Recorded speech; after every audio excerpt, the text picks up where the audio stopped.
Dragonblade Authors Unplugged. We had a busy week at Dragonblade this week. I feel like I say that every week, but it's exceptionally true this week.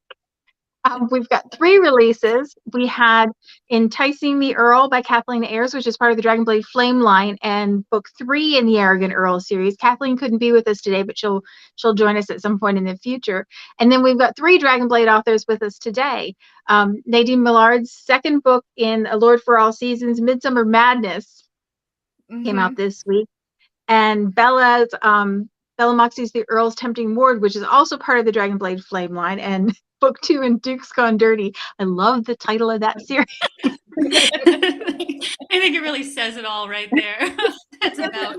There's no question that the Dukes have done some things. No one is allowed to complain that it's too dirty with that series title. No, there's no big switch. That is what it is.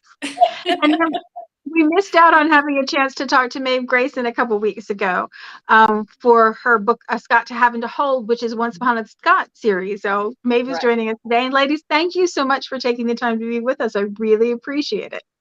Thanks for having me. Be here, yeah. And you hear from all over the place, which is even better. Yeah. And I find I worked out the time difference with a little bit of help. So. Well, we were talking before we started. I think the last time we talked was St. Patrick's Day, which was like right before you were having revelry. Yeah. And I can guarantee that your memory is a lot less fuzzy than mine about that weekend. But I survived. I've lived to tell the tale. That's awesome. So the second book in your series, Lord for All Seasons, released this week. It's a Midsummer Madness. Yeah. Can you tell me a little bit about it? Yeah, I'd love to. So the first book, the 4 books are set around a family of sisters, which sounds a bit odd because it's a Lord for All Seasons, but each sister gets her own Lord because why not? So in the first book, we meet the 4 of them, and the story is based around the eldest sister. And so in this one, it's Hope's story, and readers loved her in the first one because she is an absolute flirt. Like, she flirts nonstop. She doesn't care who it is, as long as he's a man, she's in there. And that's just basically who she is. And she's kind of spent a lot of her life, because she's so beautiful, as women, I suppose, were back then, told, oh, well, that's your selling power. You know, if you're good looking, you'll find yourself a good husband and your job is done. But she meets Gideon, our hero, who I love because I'm a sucker for a dark, brooding hero, which he is. And she mistakenly thinks that he's the new vicar, and she's like, ew, vicars are, no good guys for me. I'm bad boys all the way, and they have a bit of a mistaken identity thing going on. But as much as she'd like to stay away from him because he's too good for her, she just can't. She too is a sucker for a brooding dark hero. And that's pretty much that guy pretending to be a good guy. Yeah, pretty much. Yeah. Although at first he doesn't mean to trick her, and then she kind of irritates him enough that he goes along with it just to wind her up a little bit, which is fun.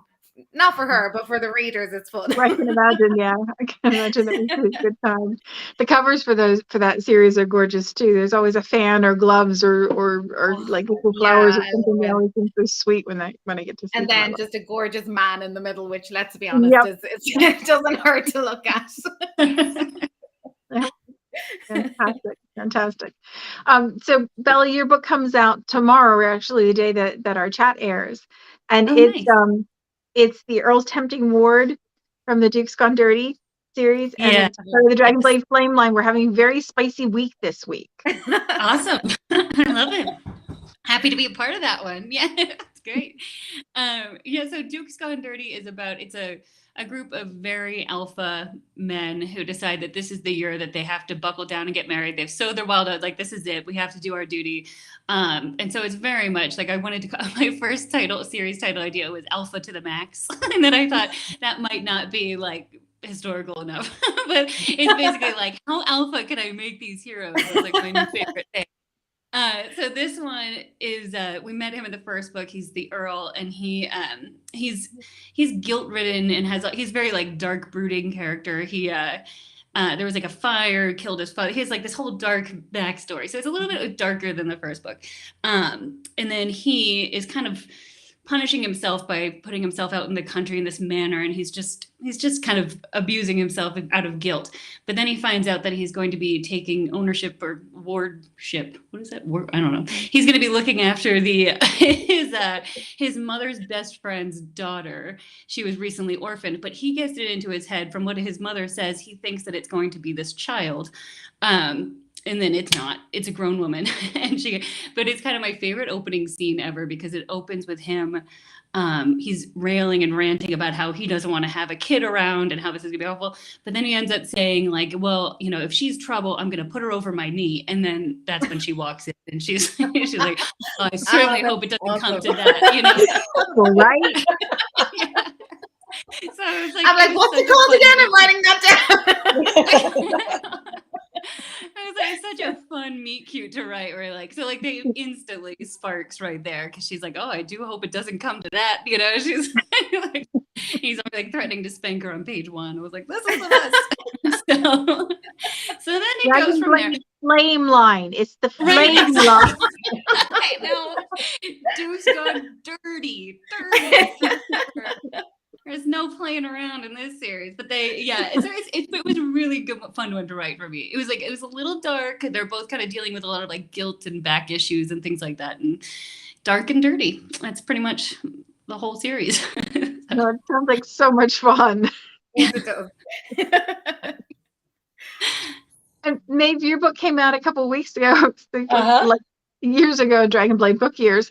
But it hits Scott to Have and to Hold, and it's part of the Once Upon a Scott series. And this one has a heroine that's got some challenges. I love the setup for this one. Can you tell us a little bit about the book? Elise has not had an easy way to go. She was born with a birthmark on her right cheek. And of course, she's automatically branded as, that's the devil's mark. She's evil, stay away from her and everything. Plus, she's a scrawny little thing. So redheaded. So she's a little bitty. And it's just, she's had a rough way to go. Her mother dies young, and dies when she's young. And her mother was really her only champion because her mother told her, the birthmark, it means nothing. Well, all it's ever meant for Elise is torment. So, but, and finally her father sells her off because into a marriage that of course she didn't want. And so she runs away, and this is all in Ireland. And yay! But she escapes. And, but while she's on the run, she is captured by, these mercenaries, the Gallagher warriors that are over helping some of the Irish lords. And she's brought back to Scotland. And Ross McDougall, his lord and liege, decides he's going to play a trick on Ross because he can't prove it, but he really thinks Ross slept with his wife because that's what Ross does. Ross is a womanizer, and I mean he loves them, and just it doesn't matter if you're married or not. He's gonna, So, but his lord and liege figures I'm gonna fix his wagon, and he sends a message to Ross as soon as he gets back to Scotland. Says, "I have a reward for you because you did so well in this latest campaign." Well, Ross is a little leery because he knows the man doesn't like him. He goes, and he's all beat up anyway because he got caught with another man's wife, and the guy. I love him. This is fun. Yeah, so he shows up at the keep with looking a little worse for the wear, and they bring Elise out, and to Ross, Elise looks like, okay, maybe this is some little stable boy or something that they took prisoner over in Ireland, in because it's just a scrawny, ratty looking little, and they, she's dressed in rags, she's filthy because they haven't, she's been a prisoner, and so and the guy and the leash says, "No, this is your wife," and so Ross, no, wait a minute, you cannot make me marry this little boy, and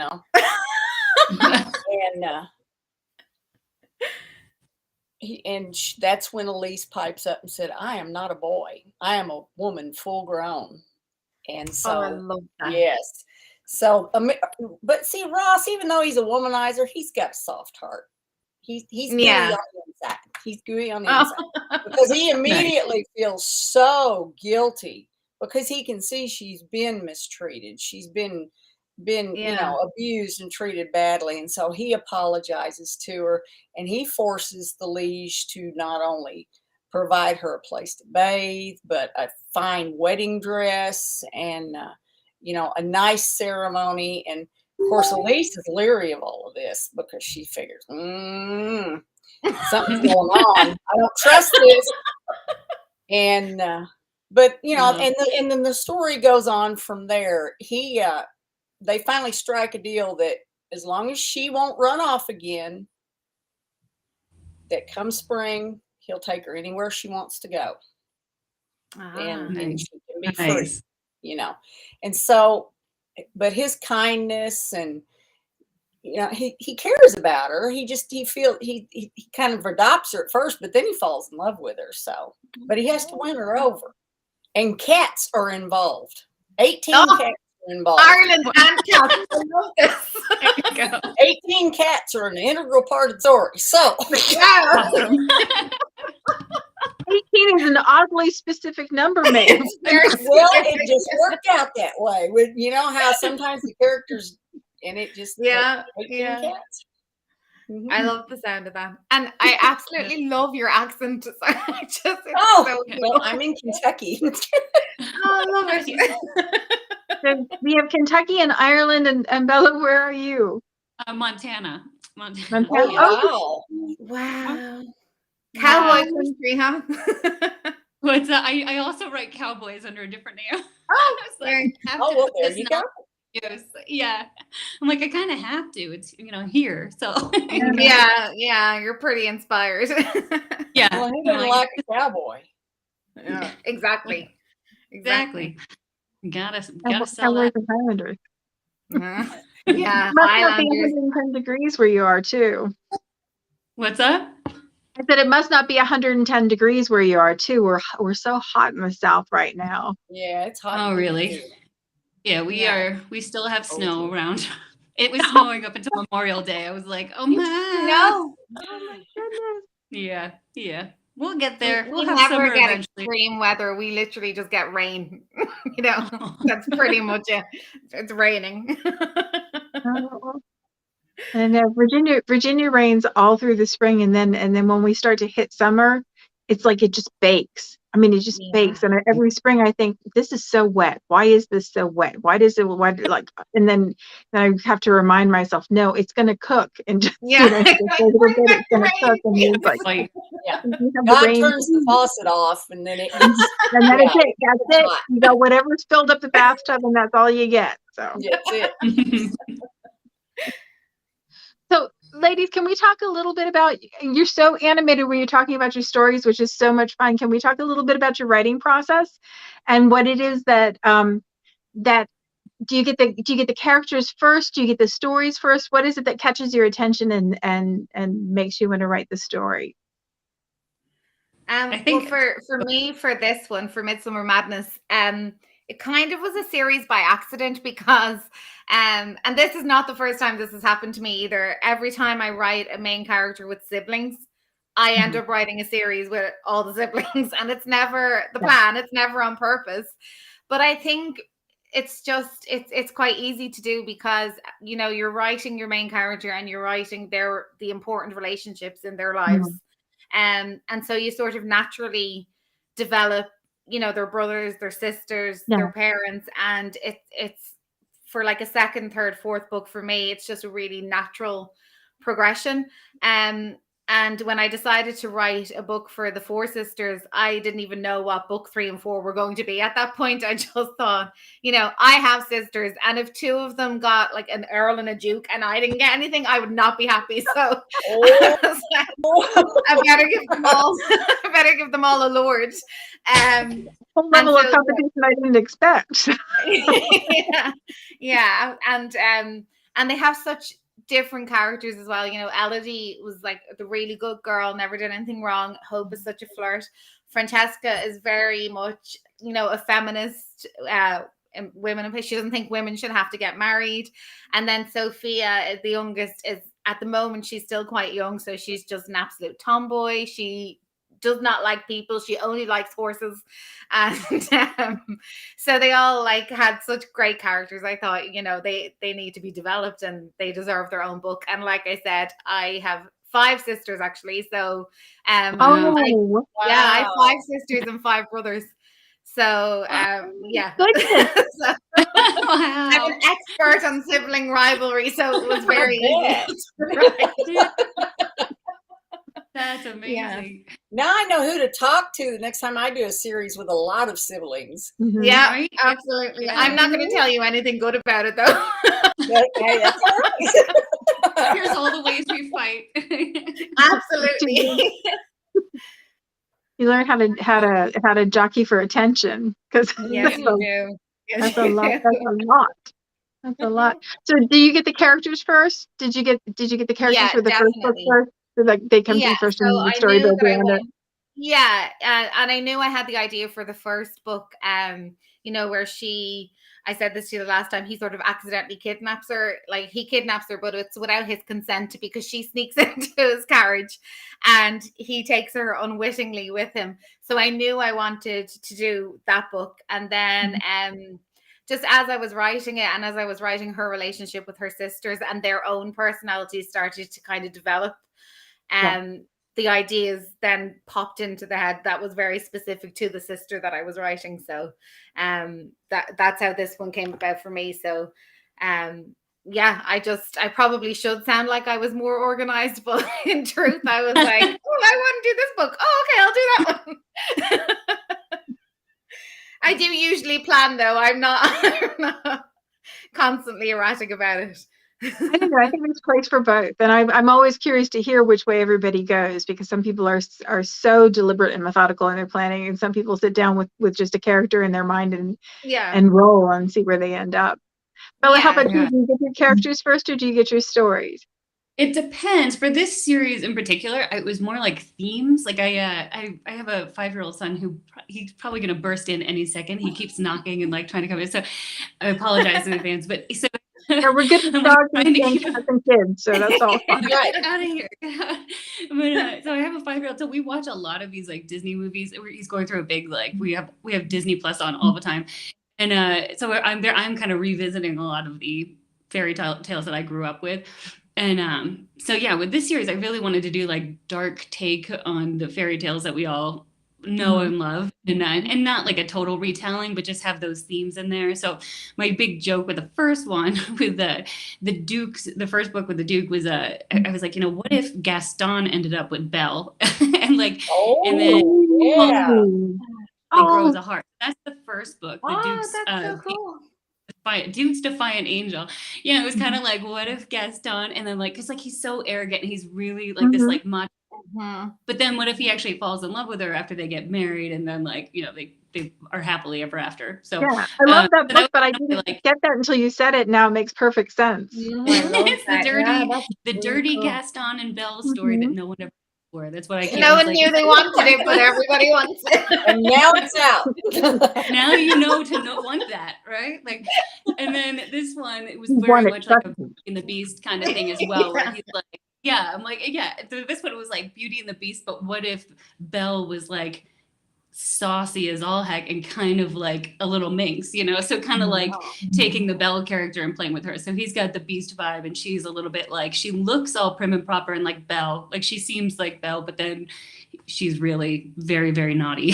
So and then the third book is she's literally, the heroine is literally trapped in a tower in the beginning, like she's been trapped away. So it's like my Rapunzel. It's Rapunzel. Tangled, or So like her. So for me, like, yeah, I mean, some series it's a character, some whatever, but this one was just like dark fairy tales and like twisted kind of, yeah. Yeah, It's funny what you said about Disney, because like that's one of the things that we get back to when we're tearing apart craft for storytelling, because Disney and Pixar do such a good job of that, and the hero's arc is always so clear and so easy to follow. Yeah. Very And cool. I think those fairy tales have given so much material. Like I cannot get enough of the retellings or the the redo, like Gaston Falls in Love. Yeah. I love all of that because I'm a sucker for endless them. inspiration, All I have to see in a tagline is like a Beauty and the Beast retelling, and I'm like, I'm take there. It doesn't matter what genre. I'm like, I'll buy it. I'll take it. Give it to me. I'm the same. Yeah. Awesome. So Maeve, do you get your characters first, or do you get your stories? Usually I get the characters, and this is going to sound very shallow, but like if I'm surfing the web and I happen to see a very nice looking alpha male, I'm going, wow, You're a visual storyteller, aren't you? My husband loves the movie 300. I mean, come on, Spartans. Now, I've never written about Spartans. However, you can see him and get killed. Absolutely. Absolutely. And so then but it's always, I always get the guys first, and it's kind of like, oh man, and then I got to think, well, who am I gonna put him with, and it's like, well, I guess I'll let her have him, or I can dream. Absolutely. But yeah, usually I'll see them, and then I'll start just kind of going through and thinking, well, how do I want to put them here? How do I want them to meet, the families and everything? And I have started recently writing the blurb first, and it helps me get used to them or get to know them, because if I start diving into chapter 1 before I've written the blurb, I don't know them as well. Because it takes me some getting into the story. Because, I get to know them just like the reader does, one word at a time. But I have found that the blurb, writing the blurb first, helps me. That makes so much sense. And it also it was purely accidental, but I discovered it. But it also makes sure that the character and conflict are so tight too, because you know where the problems are when you're trying to. That's what happens with ad copy too. Sometimes when I get blurbs across my desk, it's I don't have to work to write the ad copy because the conflict and character is so clear in those first couple lines. It makes it so much easier. Yeah, awesome. Because blurbs are my nemesis. I hate writing. I don't think I've ever met a writer who didn't go, I hate doing And I have taken classes and classes and classes. I think the one that helped me most was Mal Cooper. Look her up. She helped me because with Inkers Con. Okay. So she had a blurb writing, and it finally clicked, and I thought, I can do this now.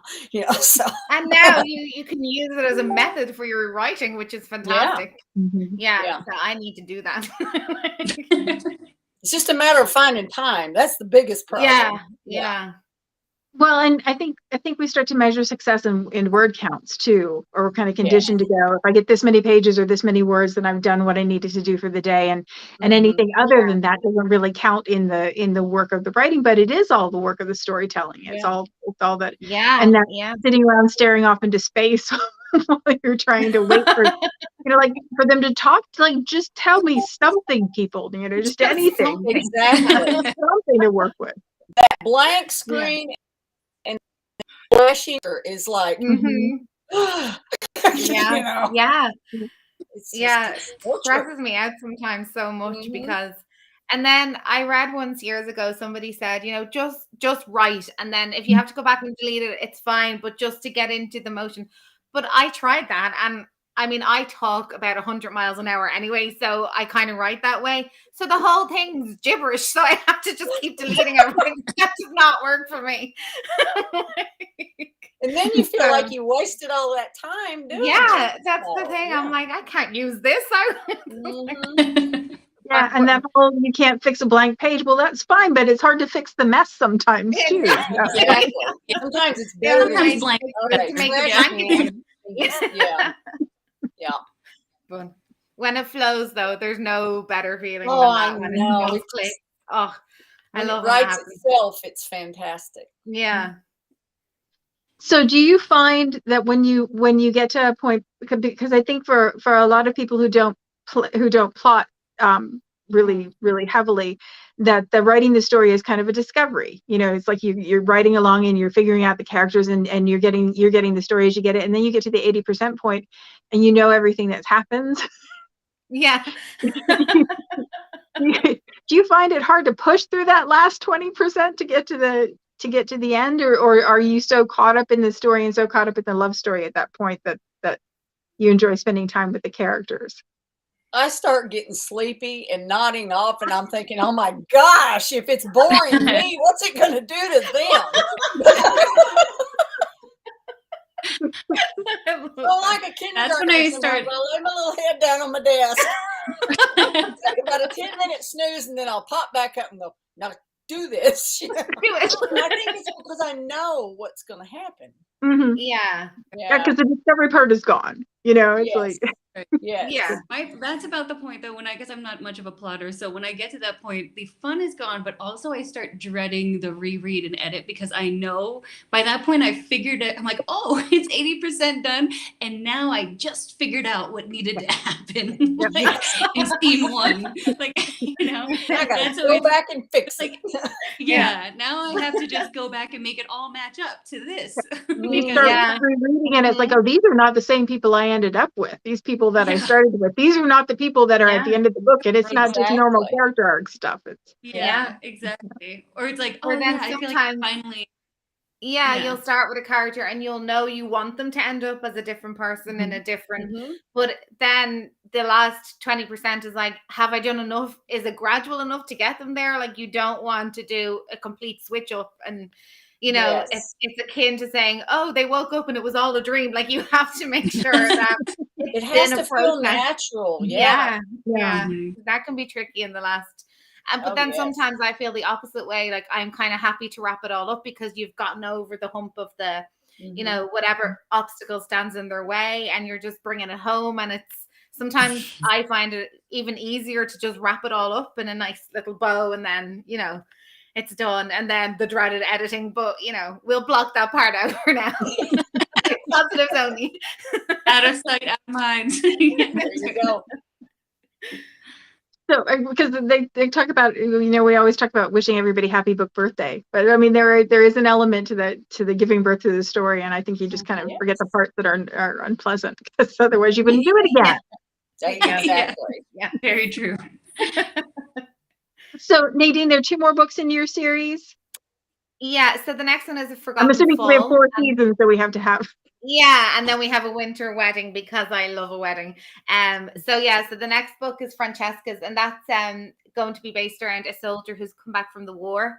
And I know obviously it wasn't PTSD back then, but I think we know now what they would have gone through. So that makes it sound really dark. It is still quite light. There's a lot of comedic elements in it still as well. It's more about him sort of coming back to life, really, and what the theme is, he'd had an accident, but his brother had also gone to war, and his brother was supposed to have been the Lord. He was supposed to inherit the title, but he died, and so it sort of lands on his shoulders without him wanting it. And so that's kind of his backstory. So he definitely has demons to work through.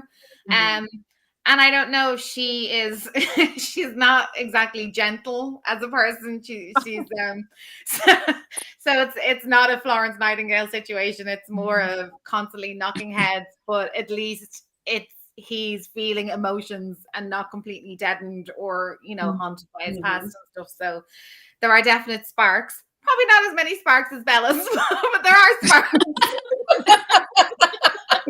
Flame. It's the Dragonblade Flame line. It's the flames. Mine are more embers than On flames. all of the descriptions, and you know. But yeah, and then the last one will be a winter wedding, and she's finally fully grown.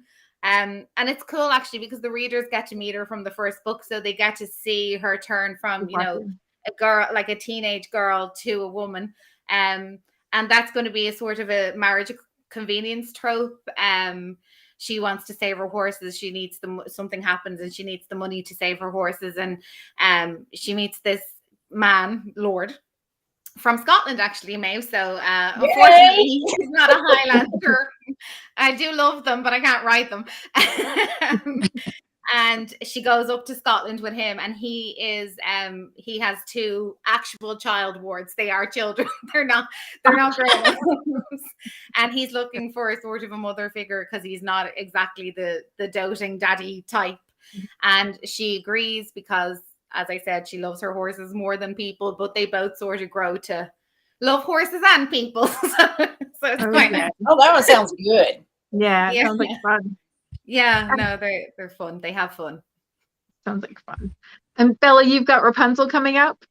Rapunzel, yeah, it's not called that, but it's I didn't actually call it that, but it's that one's coming out last, and yeah, I think it'll be really, really fun. It's the most classic fairy tale of the 3 of them because it's he's an actual tower. Yeah, it's an actual tower and like a really evil stepmother. Like I just went all in with the fairy tale on that one. But it's super dark and also super dirty. My son is like right here. Tell anyone. It's like a secret. So I can't tell too much more than that right now. Well, we are going to look forward expectantly towards that one when it comes. Yes, yeah. Details are TBD on that. And Maeve, how many more are in a Scott to have on to hold? I've got one more brother. Valen's got to have his story, and he goes off to help defend the castle, and he thinks he's rescuing a pair of ladies in distress, you know, damsels in distress, until one of them shoots him with an arrow, and then he realizes maybe they're not as helpless as he thought they were.